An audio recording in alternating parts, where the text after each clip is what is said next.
Hi all, good morning. Strategy holds an important place in an organization's business journey. Today's episode guest is Mr. Sandeep Ruhela, who is Vice President and Chief Strategy Officer at a well-known auto ancillary company. Sandeep is young, dynamic, as well as humble and down-to-earth leader with deep expertise and leadership experience in strategy, mergers and acquisitions, JV, digital transformation, brand and product management, sales and marketing in the automobile industry. Let's hear from Sandeep on various facets of strategy, digital transformation, his own journey, his ways of handling the personal finance, yoga and meditation, stress management, and much more. So this is a really interesting episode. Please do watch out. Thank you.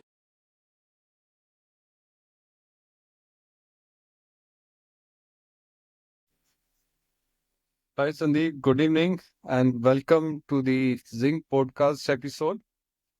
And Zinc is zooming youth networking and careers. And I believe inviting you is the one of the great decisions since you are one of the young and dynamic leaders, which I know of. Right. Uh, I remember Sandeep having talked to you almost 15 years back, around 2009 or 2010. It's been Yeah. a long time. 2009. Long time. Time flies. Time literally Time flies. So flies. let me just give you a brief context of this podcast series, Sure. and then I will request you to share about your journey and your insights. So, Sandeep, I've been reaching out to a lot of tier two, tier three, or maybe lower tiers or the smaller towns and cities in India, students in various schools and colleges. So when I go there and speak to them, I feel there's a lot of gap in terms of knowledge as well as infrastructure. And I believe there's a lot of scope available for each one of us to really help these people, the youngsters, the Generation Z, which we typically call them as, Yeah. Yeah. right? So I believe in each one of us in the individual capacity or as a small group has a lot of scope of contribution. Either we have been going there as a guest lecturer, or maybe then I thought of why not to speak to the leaders like you, and that will help to bridge the knowledge at least to some extent, right? With that thought, I've started this podcast series, which is termed as Zinc, which is zooming at youth networking and careers. Wow. Uh, Great. I think a fantastic initiative. I fully agree with you. Yes, there is a lot of gap. In fact, I do interact with a lot of students in different colleges, and I found the same thing. So I'm very happy if I can be of any use to basically, support you in this initiative. So thank you so much for inviting me, and I'll try my best to share whatever I know. Thank you. Thank you. Thank you, Sandeep. It's really pleasure once again. So why don't you take us through the viewers through your journey, remarkable journey? Because as I said, I met you somewhere in 2009 and 10 when you were a young MBA student, and now Yes. you are CXO leader, right? Leading this strategy as a chief strategy officer Right. and vice president with Sharda Motors. And I believe you can definitely the insights, the experience, knowledge which you have can Right. definitely be immense help of to these CS young people. Yeah, sure. I would be very happy to share. Yes. So, yes, I first met you in 2009. I think you came to teach us supply chain management, and I thoroughly enjoyed those sessions. I think I have come, life has completely changed since then. I was student at that time. And I remember one more incident which actually affected not just my life, but many freshers life at that time because world and India was going through recession. So I think I started my career right in the peak of recession. So that was, I can say, maybe bad luck. But one thing which I really know, I mean, if you really work hard, you can definitely beat many more recessions. So yes, I joined one company called Escorts, and there I worked in multiple functions, started my career in product management, moved into marketing, different roles in sales, and I just continued to do whatever came across me. I mean, I was not sure about any career choice. Pretty unlike today's youth, they definitely are much more aware, maybe because of social media, but I was not clear at all. So whatever came across me, I kept on accepting those opportunities. And one good break which happened in my career was that I was asked to join corporate office and strategy. And that's when I realized that there is so much to do. Earlier, I was just in a very small, influence area. But the moment I joined corporate strategy, I got exposed to many functions in the organization, and that's when my real learning actually started. And I Uh-huh. got to work with many CXO leaders, as well as chairman, managing director of the company. Exposure was completely a different level. And then I realized that maybe I need to add a lot more skills to myself. And then I got into, acquiring some certifications, which definitely helped me. And I think that's where my career actually transformed. And then, worked on many facets of strategy, mergers, acquisitions, joint ventures, business transformations. And last 1 year, I joined another organization and Uh-huh. started this journey once again in a new organization. Wonderful, wonderful, remarkable journey, Sandeep. And definitely a lot of inspiration for the younger generation to take from you.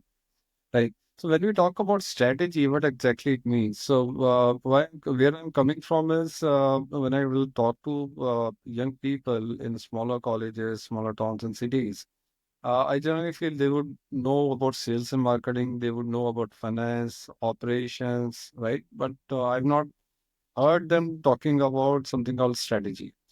Right. So it is definitely one of the important aspect of the business, right? So could you tell us the viewers what exactly it is and how they can reach to the level where they can be part of a function called strategy and of course then elevate their careers to be head of the strategy department and further. Right. Sure. Yeah. So I think strategy, I would say that it's a role which is still evolving. Historically, this used to be in bigger organizations, or which we call, let us say, large cap organizations, if we really go by Sensex or Nifty. Yeah. So those organizations historically had this role, but because of complexity of business environment, now many organizations, need to quickly maneuver their actions. And for that, they need a dedicated function which can do strategic planning or business planning. And now these organizations have started, appointing a chief strategy officer or head of strategy. And now some smaller organizations are also, building this role. So in fact, my Mid current cap or organization, maybe small caps. And yes.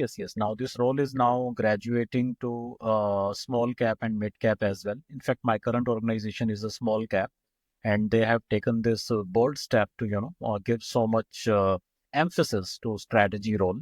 And the reason is that they want to prepare the organization for next 5 year of growth, including mergers and acquisition and business transformation. Just to simplify what strategy is for the viewers, because you are very right. I mean, sales and marketing, finance, these are so common a function that everybody yeah, would know about it. But strategy is basically, I mean, it's as simple as, you want to achieve certain goal. So, and goals are actually of different types, short term, mid term, long term.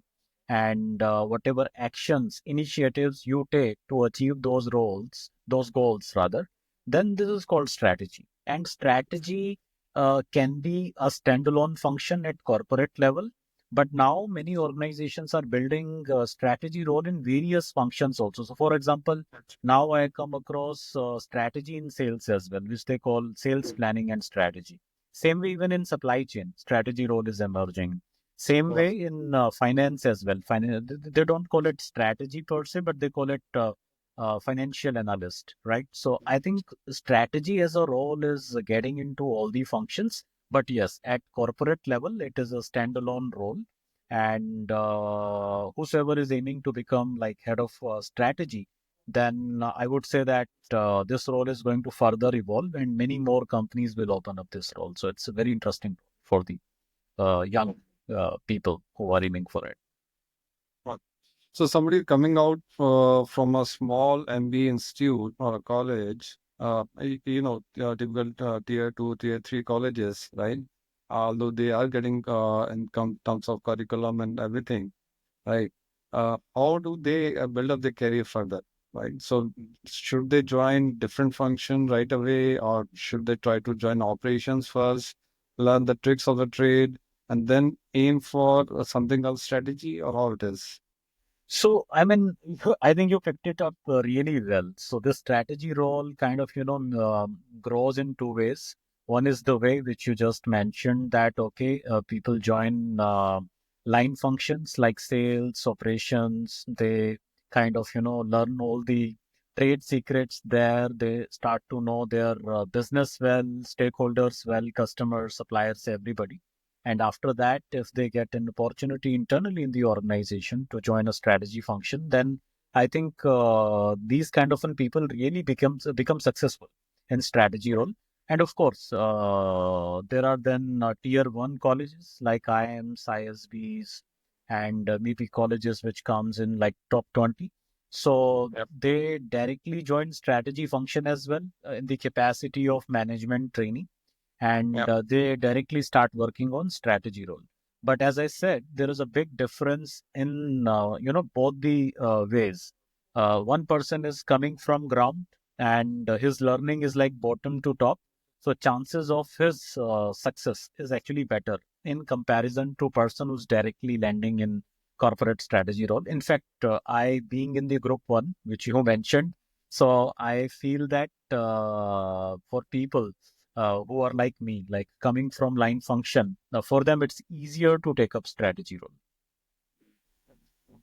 Right. You talked about the tier one institutes, IIM and ISBs and all. Definitely from those institute, I believe the students are going for the consulting firms, you and I, and the top big four, right? And I believe from the consulting firm, it becomes really easy to really land up with a strategic role in the organization. Is it that way?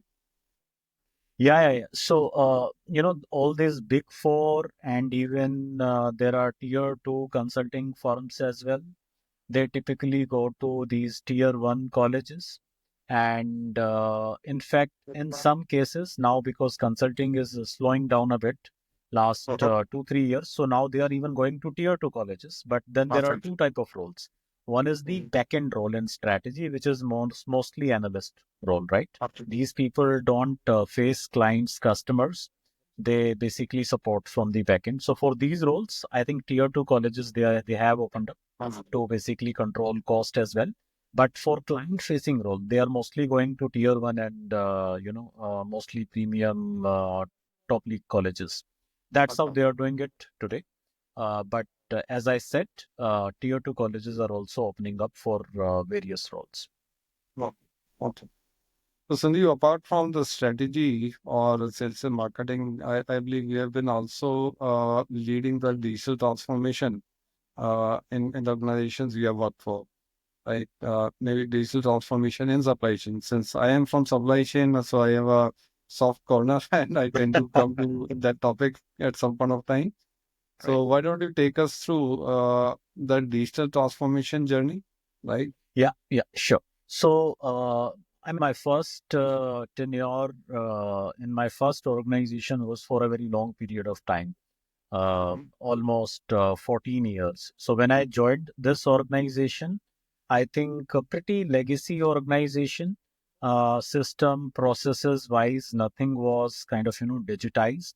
We were even using ERP, which was pretty dated, right? So I come from that background that when you say digital, there is nothing in the organization. And we went through a journey where organization started, giving importance to digitizing processes. and they picked up small use cases. Like, for example, there was a big pain of employees filing their traveling claims. It was all on paper, and many a Yeah. times paper will get misplaced. And Yeah. then this problem was picked up, that can we create a portal internally where all these claims can be put in on live basis, wherever employees are traveling, they can do it from there. And within 24 hours, can we give these claims reimbursement to employees? So this was a massive project, and with the success of this, organization actually become a little bit more enthusiastic. So I Uh, remember initial success, these 2 3 projects, smaller one, and then there was a big project which was picked up, and I was asked to lead this project. So again, I mean, I was new to digital transformation, so again had to read couple of books to understand digital transformation. I did a couple of small certifications as well. So that's how I kind of learned digital transformation, a bit of it. And this project was basically to completely digitize our front end. Front end basically means sales and marketing. We being in business to customer B2C organization, we basically need to generate a lot of business leads, like leads in maybe lakhs, right? And then from leads, we kind of nurture these to inquiries. Inquiries are further nurtured to hot inquiries, and then these hot inquiries are actually converted to final delivery of the product, right? So we were not able to generate sufficient leads. This was first business problem. Second business problem was basically we were not able to scientifically nurture these leads into inquiries. And then, of course, we were losing a lot of inquiries to our competition, because we did not have sufficient data that, okay, what is customer's requirement, and what exactly is he looking for. So this was not just to digitize the process, but actually create a new business from scratch, where, let us say, we kind of build a business through digital. So of course we lacked a lot of knowledge about it, so we hired one of the best in digital, E&Y, and with them we started our journey. And slowly and gradually we built our new websites. We built chatbots, we used AI on that. We built a lot of traffic, so suddenly our leads started to increase, lead flow. And then we also built an automated system, again, I mean, one application of artificial intelligence only, where this automatically started nurturing all the leads, and started interacting with leads as well by sending them okay. you know relevant information about the product. And whenever we get positive response from the customer, either on chatbot or through, let us say, WhatsApp, then we started diverting those to our call center to further check their interest. So it was one massive project. Company spent like more than 10 crore of rupees. And in a couple of years, I can proudly say that our 15% of sales started coming from digital means only. When I Oh, say wonderful. 15%, it may look small, but let me tell you in value. So almost 800 crore worth of business started getting generated through digital. So Wow, 800 that's such a crores. large Really project. great. Really great. So I think this was one project, and through this project, I kind of got exposed to various use cases of digital. And after that, we did one more use case. It was not digital, but it was mix of digital and data analytics, and that was also like amazing work which we did in the organization. Wonderful, wonderful. So now how extensive the use of AI has already started, since you are from automobile industry, Sandeep. So how extensive AI is already taking up the processes, maybe from the ERP perspective or maybe even from the manufacturing perspective. So I would say that I mean, automobile industry per se, maybe I mean, outside India, they definitely would have picked up a lot of use cases in this industry. But Indian automobile industry is little laggard in Hmm. adoption of AI, mainly because of because initially you have to invest a lot, Yeah, and benefit will start to come in little later. So definitely in capex it is not yeah. prioritized. But yes, one area which I have definitely seen where all the automobile OEMs or even smaller organizations have started, investing is sales and marketing, because Mhm. this is one function where it is very easy to measure the impact in terms of sales, right? So I think sales and marketing is one function where extensive use of AI is happening. Like, all these companies usually have big call centers, right? And these call centers are actually cost centers, right? So they kind of, want to replace, or let us say, not replace, but, support these call center activities using AI. So that's where they have started building chatbots, and even some automated calls are happening. So let us say a customer is talking to somebody who is actually AI generated voice, but they may feel that, okay, they are talking to somebody real. So these kind of an applications I have seen in automobile Oh, industry wonderful. so far. Wonderful. Wonderful. And also in the manufacturing, now are we really using the robots and all Yeah, yeah, yeah. extensively, or? So I would say that I mean it also depends upon like, for example, in automobile we have companies from different countries like Okay. Korean OEMs, then we have Japanese OEMs, then of course we have or had European and American OEMs as well. But I think some of them have wrapped up their operations because they Yeah. couldn't do well in India. And then we have Indian OEMs as well. So Japanese typically have very traditional lines in India, right? Except Suzuki. So, for example, Toyota and Honda, they may not have deployed robots extensively, but because of large volume, Suzuki has deployed Okay. some robotic lines. Okay. And among Indian OEMs, I think Mahindra is the one which is putting a lot of emphasis on AI. Um, Reason being, I mean, they are young company, not too much of legacy. So yes, they are using robotics in their manufacturing lines. and how as an employment generator is automobile industry plays in India? So, Somebody coming from again, touching back to the same topic, smaller towns and cities, we have almost 60% of India population as youth, right?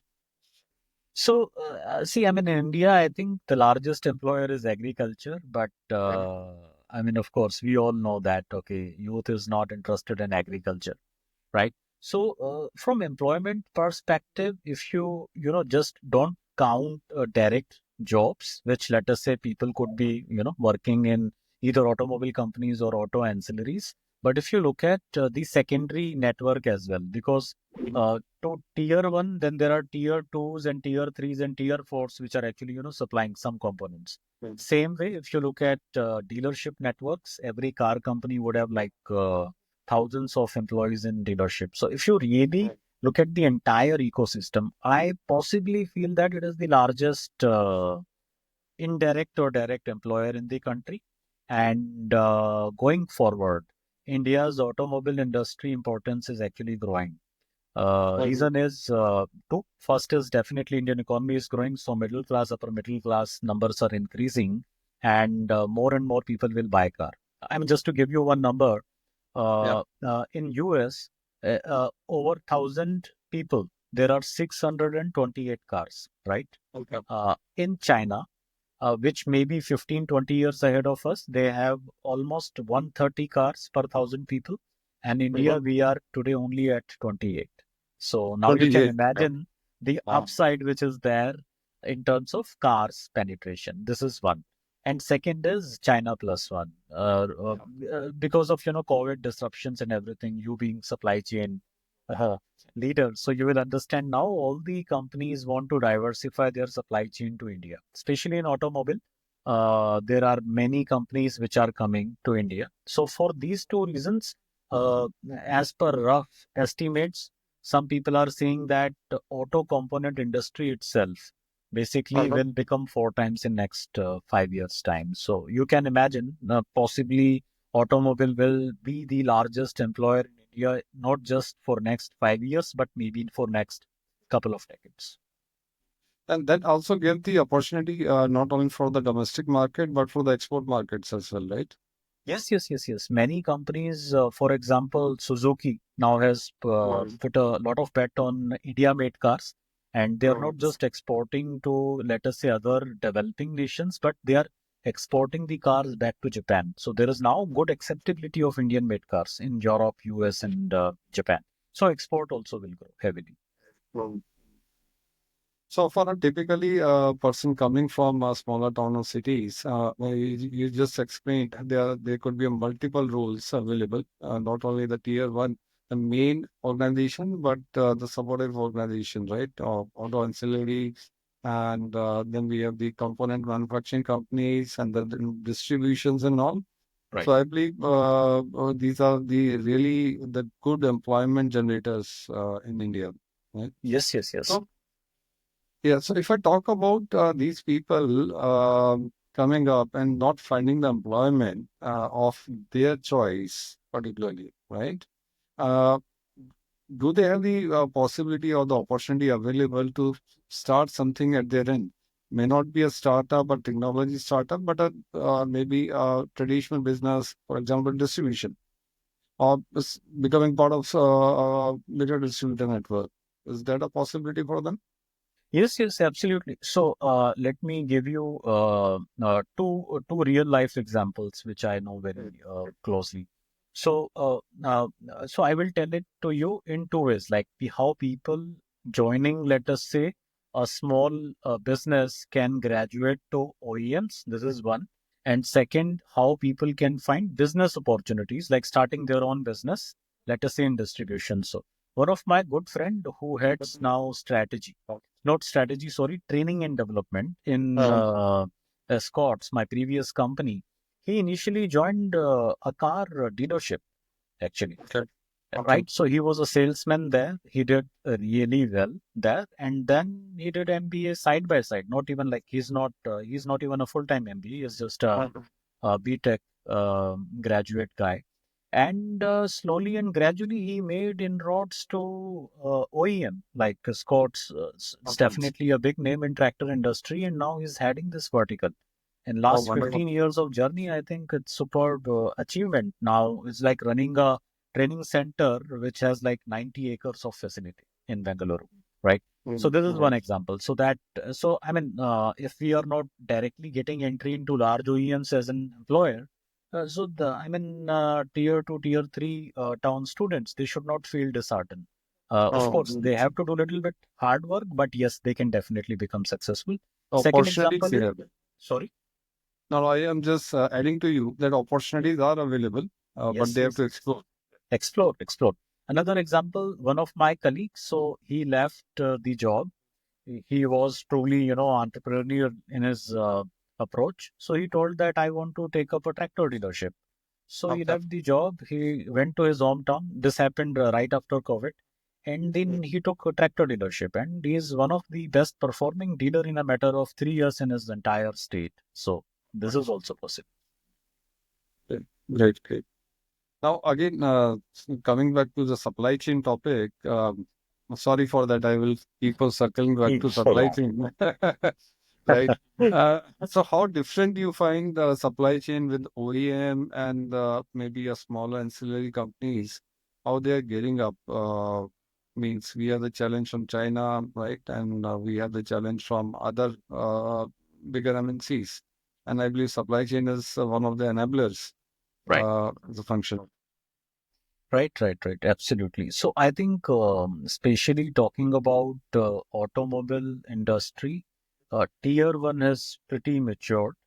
I mean, there are some big names like Motherson Somi, which is like maybe $13 billion in turnover. So we can imagine that being a tier one auto ancillary company, you can really become big.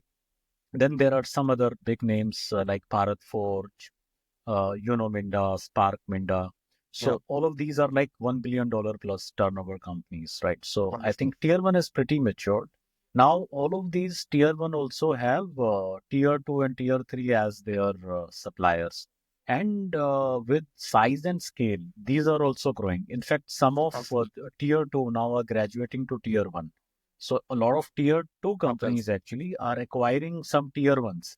So Oh, that's how they are also, kind of. So I think supply chain is pretty maturing, and a lot of MNCs now have a lot of faith and confidence in Indian ancillary capability. So that is the reason they are exploring, IPOs. I mean, insourcing offices as well in India. Wonderful, wonderful. So, Sandeep, you must be interacting with the younger generation a lot. And since you are also faculty in one of the big business college, right? So, what are your insights about this younger generation, Gen Z, especially if you interact with the people or the youngsters coming from the smaller towns and cities?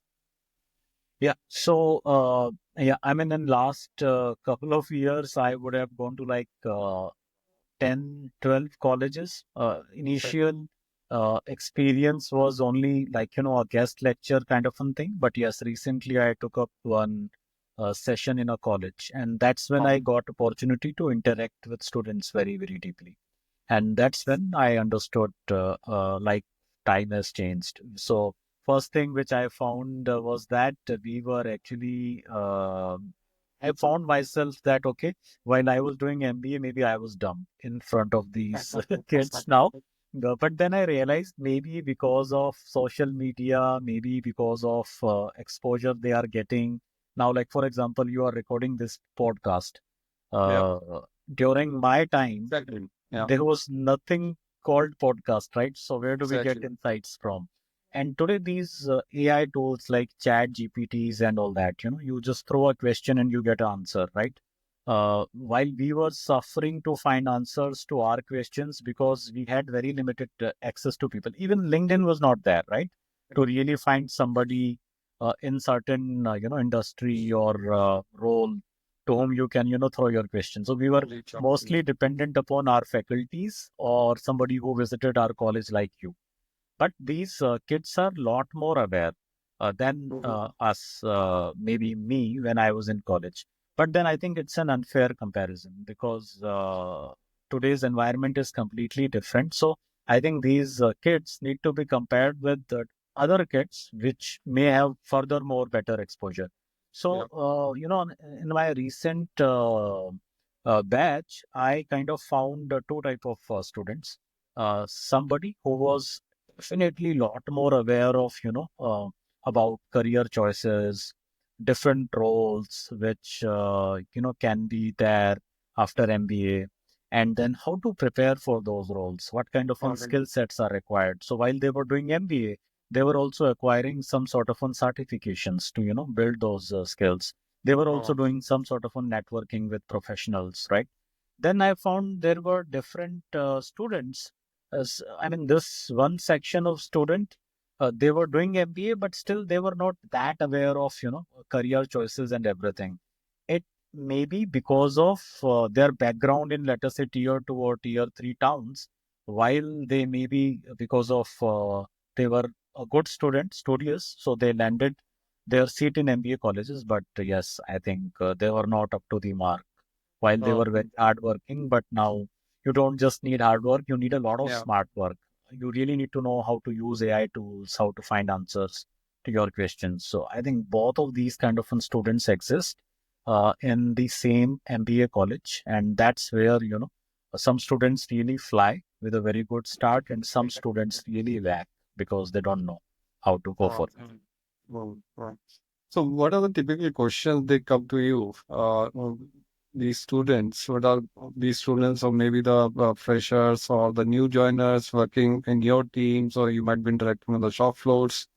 So, what are typical questions they come up with? Yeah, so somebody who is still in the college, they usually ask that, okay, if they join finance function, then what can be the expectations from them? Because they really do not know how balance sheets are made, how P&L is made, or what kind of an business modeling techniques they have to work upon. So typically, this is one kind of one question. Some people have this ambiguity that okay, if they get into sales, will there be a lot of sales pressure because usually there is a lot of targets. So some Yeah. students are kind of thinking like that. Then there are students who have already joined, let us say recently joined. They are either in the on the shop floor or different functions. So I have found that there is a huge gap between what is being taught in the colleges, let us say in academia, and the kind of work environment we have in the industry. And I have myself gone through this journey, so I can definitely sympathize with these kids that I have found many people struggling, that they really do not know how to make use of what they are studying in their MBA college. Or let us say they know now, okay, this is what they need to deliver. But how do they acquire those skills? Because what they have Yeah. studied in the college, it is good enough to land you a job, but not definitely help you, work on day-to-day basis in your job. So I think they definitely lack some sort of a mentor. Some good companies have, good induction programs where they, teach all these skills. But then there are organizations where these kids are left on their own. So they really struggle. Okay. So, as part of your journey, you must have had multiple mentors at some point of time, right? And looking at my journey as well, right? So, it is also, I also had the opportunity to have good guides and mentors with me. But one thing which I believe, getting a mentor, a good mentor for that matter, is always also a matter of luck, right? So if you are able to really meet up and the mentor really agrees, a senior really agrees to share the time, right? It really helps you a lot. Right. So how you are now in a senior leadership position. So what is your mentorship philosophy? How you go around sharing your advice to these youngsters? Yeah. So I think you touched very important point, mentorship. In fact, uh, I feel that wherever I reached in my career, a lot goes to my mentors. As I was just telling you in the previous point, that students who join companies, then they really struggle because they find that they have entered in a new world. So it happened with me as well. Within 6 months of joining my job, I was completely clueless in which direction I am going, what am I supposed to do. And I felt like, and then as I said, manufacturing industry is typically like in culture also, it's like little laggard. So I felt that maybe I'm in a wrong organization and I should definitely look out. So I happened to reach one of my faculty during MBA time, Dr. Bupatkar, and then I kind of just wrote an email to him that, sir, I'm really struggling. I don't know what do I want to do. Can you help me? So he called me to his, residence, and he told me that you come with like couple of hours and then we'll hear you. So I went, and then we kept on talking for an hour, but he did not ask me about what issue was I facing. So I thought maybe I have wasted my time. So after 1 hour of conversation, then he asked me, what do you like about your job? So I was struggling really hard to find even a single positive in my job. But then finally, he pushed me. He told that there must be something positive in your job. Then I told him that I really like traveling, and this job is like, traveling a lot. So I'm getting to see a lot of places, meeting new people every day. So he told me that just for the sake of this positive, keep doing your job for at least 2 years. Don't leave it. Accept this challenge. Keep writing to me every second month on email your experience, and then I will revert to you on that. So this journey continued for 2 years, and in a matter of 2 years, I became so comfortable with my job.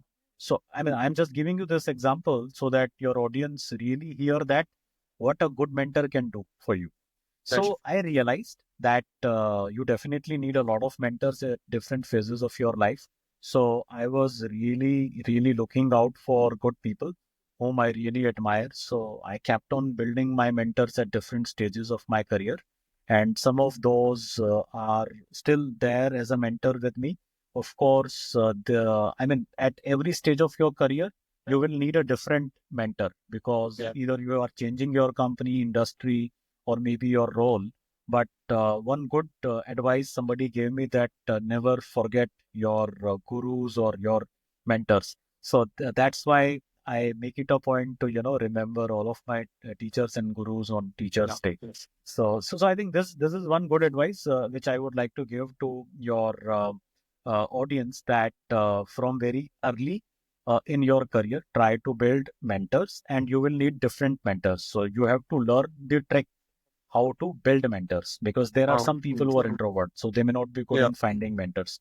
but still you have to do it if you really want to grow. So there is no excuse or no escape from such a situation. So I think this definitely needs to be done. Really, really. I believe you touched the right point. There would be many students or many youngsters who will feel shy, right? Also coming from just smaller towns and cities, they feel like somebody has said no once, and how should I approach that senior leader now once and once more? But again, you'll have to keep on try again and again. And at some point of time, somebody will say yes. Okay, please come. Yes. I believe that's the right trick. Right. Great. So Sandeep, now, once these youngsters are able to find a job, they struggle. Probably, I don't know how much, how many of them are really aware of the personal finance. Right? They get their first salaries, they are ecstatic about it, and then they are like, okay, let me get an iPhone for myself, new city, right? So, what is your personal finance philosophy, and what would you like to tell the youngsters about? So, I mean, I would not blame them because I would have gone through similar journey. So I would say that I interact with some youngsters because I hire some MBA students in my team, and I find them they actually are investing. Maybe I started investing after 7 years of joining my job after my MBA, Mhm. but now these kids are smart, right? So this is one point. Maybe because of the ecosystem, now you have like Yeah, yeah, apps like Grow, Jiroda, and they are yeah. spending so much on awareness. So maybe this could be one of the reason. Having said that, yes, you still find a good chunk of youngsters who are not aware of investing. And yes, I mean, they of course spend a lot before investing. They're actually spending on luxuries like iPhone. So in last 7, 8 years of my investment journey, I learned that you should not invest what you save. Rather you should first invest and then spend whatever money is left. So this is my philosophy now, that Mhm. your investment should be fixed. After that, whatever is left, then you see how to manage with that.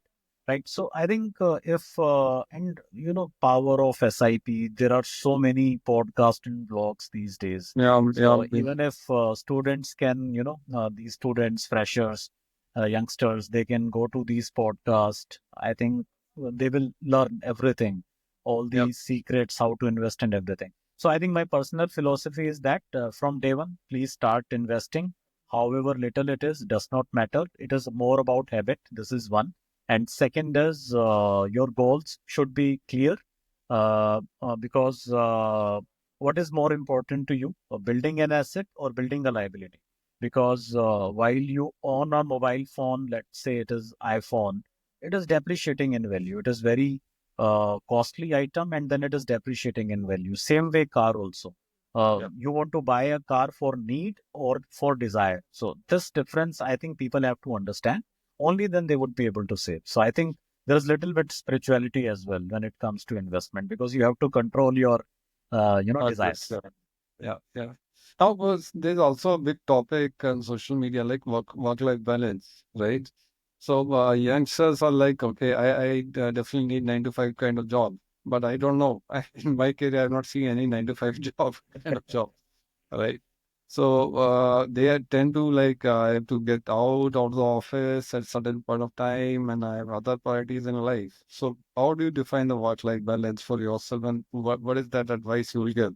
Okay, definitely will not get into the 70 hours per week debate, uh, right? Um, but do we get to achieve something in life, maintaining the kind of work-life balance we are seeking? So I would say that work-life balance definition also changes with time. For example, uh, when I joined my first job, I was very fond of playing cricket. So Um, every day I wanted to play. For me, it was important to leave office at 6. That's when, official time was ending. So I used to leave and then I used to go play. And one fine day, my boss told me that everybody is sitting here while you leave so early. So I told him that work-life balance, matters. I want to yeah. spend. So at the end of the year, I got something in my appraisal, and then I realized, okay, work-life balance does not exist. So then I started focusing on my career. So I thought maybe this is the way, right? So I started working. But once I started enjoying my work, I did not really look at time. Maybe I was bachelor also at that time, so you can Yeah. spend so Yeah. much of time. But once you are a family man, then you are definitely, bound by some obligation to your family, Yeah. which means you have to spend good time with your family, kids, and everybody. So I think if that is really important, and that's where really family, work life balance comes in. I wouldn't say that work life balance. I would say that work family balance. This is my philosophy, because life is just a cliche. I mean, such a big word, right? So important thing is this: if you are able to manage your family time with your work, then it is good. And I think until you are bachelor, please do a lot of hard work. Don't care about time. Of course, you can focus on your habits maybe on weekends. That is okay. But otherwise, please do a lot of hard work. But once you become a family man, then we have to take care of that as well. So I think that is the important aspect. Sandeep, you also take care of a lot of, I believe you also do a lot of yoga, right? Uh, Yes. so what advice you will give on the yoga and meditation? I see you, I follow you on the LinkedIn. I read your posts and they are really uh, quite amazing, right? About the yoga, meditation, the benefits of that. So Yes, yes. please tell us So, about it. so I mean, nobody really, likes to do it as a passion. I feel that somebody goes through some sort of un stress and they start finding some solutions for it. So it happened with me as well. I was earlier mentioning that I landed up a corporate job. Suddenly, I was in a mediocre circle, and then, my life changed. I started interacting with CXOs or chairman, managing director kind of people. And suddenly I was under a lot of stress, and that was really hitting me hard. And that's when I realized that, first of all, I need to become a bit more balanced with my emotions, Yeah, because stress is not something which is coming from outside. It is your own mind playing with you, because you yeah. are not able to handle, let us say, the environment pressure, and suddenly you start playing with your own mind, and it kind of pokes you, and then you get into a lot of stress. So I was lucky enough. I came across some videos of one fine, gentleman and guru, and I heard a lot of his videos on YouTube, and suddenly I got very, very passionate about yoga and meditation. I started doing it, but then again, as I said, you have to know certain skill to practice it. So yoga and meditation is also like that. So very early I realized that I have to train myself in it. So again, I went, I learned, I certified myself, and then I started practicing it. And I would say that in a matter of couple of years, so much change happened in me. It was not me who observed it, but people who were around me, and they were able to see different kind of calmness, peace, how to handle situation, and they started asking me that what has changed for you. And then I started telling them that, okay, maybe now it's working. So I told them that, okay, it's meditation. So I think my advice to all the youngsters would be that don't wait to put yourself in such a situation that you try to either find a cure through medicine, or let us say through yoga or meditation for Yeah. your stress. Build it as a practice from day one, and it will have huge impact on your life. It will help you in managing your expectations, handle your emotions pretty well. And I think these are the two things which any human being really, need to do well with, and they can be stress free. I fully agree. Fully agree. In fact, a couple of weeks back only, I saw a youngster crying in office, and I was saying, "What happened?" A youngster going too early in the depression state nowadays is another fear which we have, Right, right? And then right, definitely yoga and meditation is the way they can start doing and definitely benefit a lot of out of it. right. Really agree. Agree. Fully agree. Yeah, yeah.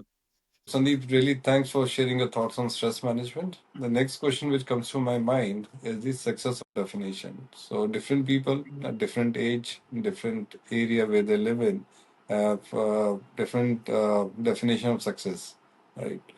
Probably for someone it would be, for example, being a founder of a unicorn startup, and for others it could be something else as well, right? For you, what has been your philosophy as far as success definition is concerned?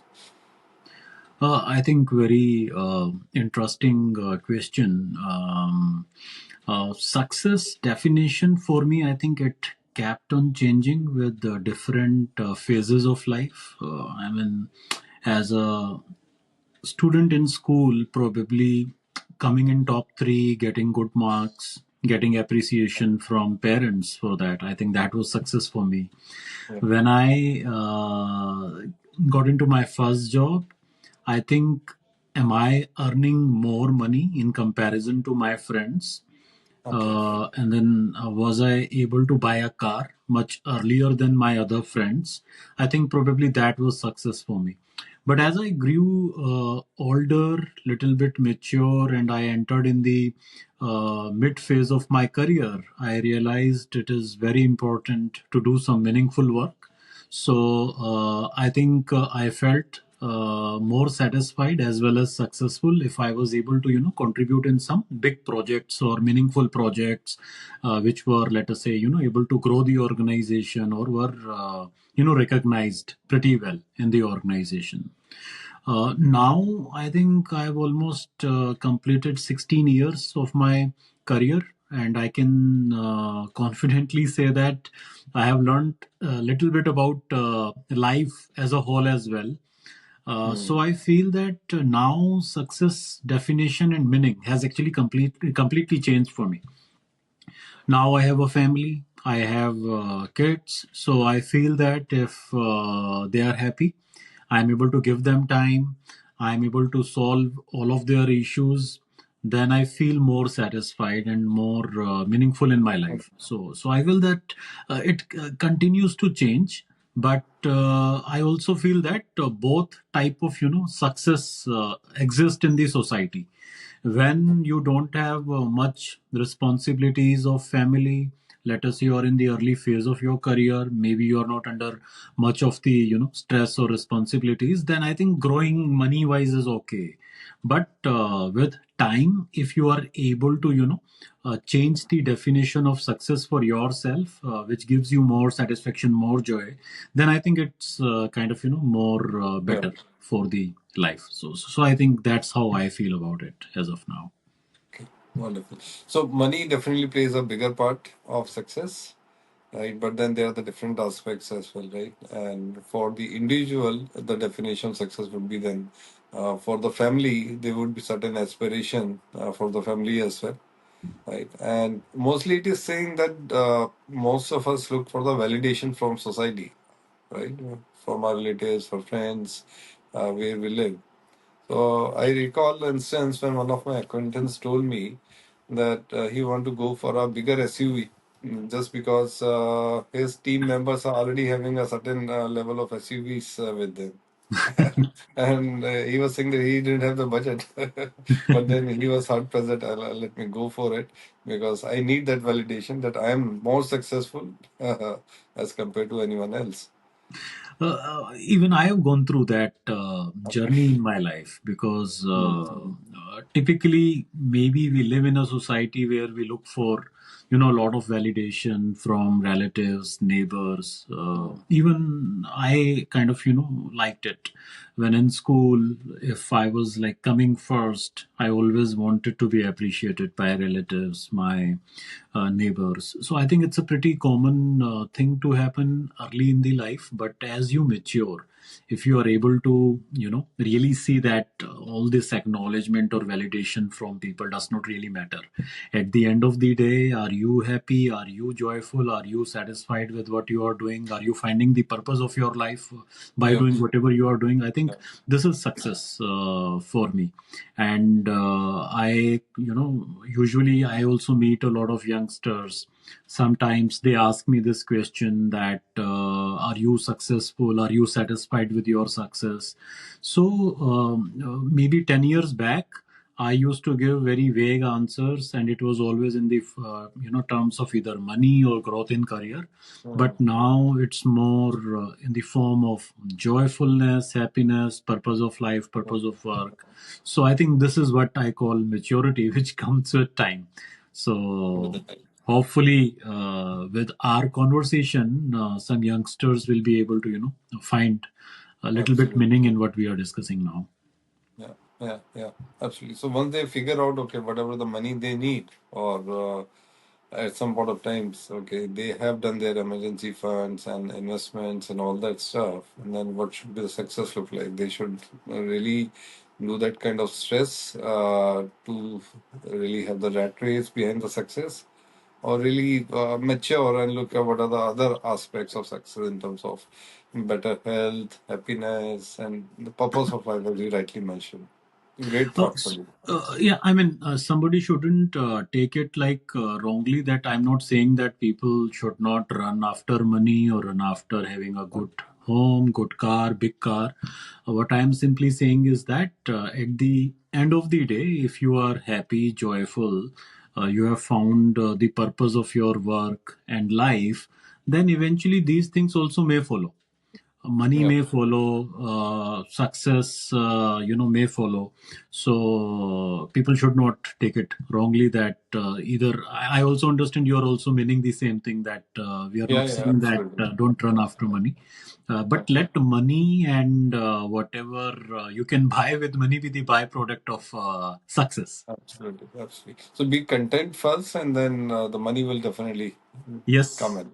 Yeah, yeah, yeah, absolutely. Wonderful, wonderful thoughts, Sandeep. And definitely, as you mentioned, I'm sure that many youngsters will be getting inspired with the thoughts.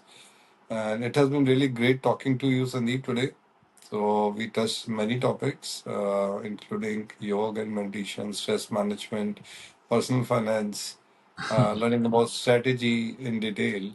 So I believe many youngsters will find this session quite useful.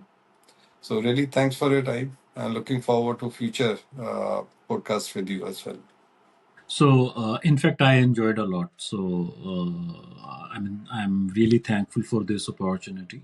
And the questions you asked, I mean, these are not day-to-day questions, which in usual general conversations people discuss. So it Yeah. really pushed me to think about some past experiences. So in a way, I think I hope that I was able to do justice with this Absolutely. podcast. I understand this is for youngsters, and I hope with whatever conversations we have done, they find some value in it. And I definitely look forward. I mean, if there's something else where we can contribute, so I'd be very happy to come back. So thank you so much for this opportunity once again. Thank you, Sandeep. Have a good day. You too. Thank you. Thank you. Bye.